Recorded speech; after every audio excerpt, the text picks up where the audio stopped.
Ternyata makin sedikit kamu makan, makin sehat. Loh, kok bisa begitu?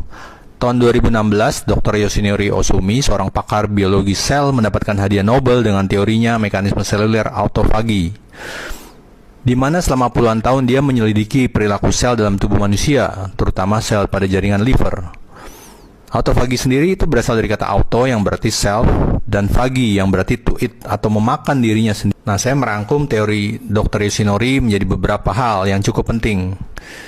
Yang pertama, sel tubuh sebetulnya hanya memerlukan sedikit asupan makanan dari luar. Karena ternyata tubuh sudah bisa memenuhi kebutuhan dirinya sendiri. Terdapat lisosom yang mengandung enzim pencernaan yang bisa mendaur ulang jutaan sel tubuh kita yang sudah rusak menjadi sel baru. Sel baru memerlukan banyak bahan baku seperti asam amino, dan ternyata kebutuhan asam amino itu bisa didapat dari sel-sel tubuh yang sudah rusak, dari sel-sel tubuh yang abnormal, dari sel bakteri, virus, dan lain-lain. Ini yang disebut proses autofagi.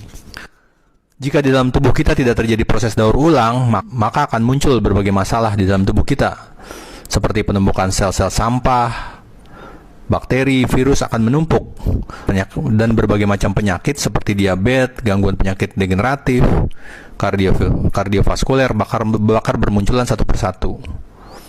Yang kedua, kondisi seperti berpuasa, restriksi atau membatasi makanan, bahkan kelaparan, justru membuat proses autofagi menjadi lebih maksimum, di mana akan semakin banyak sel-sel sampah di dalam tubuh kita, seperti sel-sel yang rusak, sel bakteri, patogen, dan lain, bakal didaur ulang menjadi sel-sel yang baru. Saat berpuasa adalah waktu terbaik untuk membentuk sel-sel baru.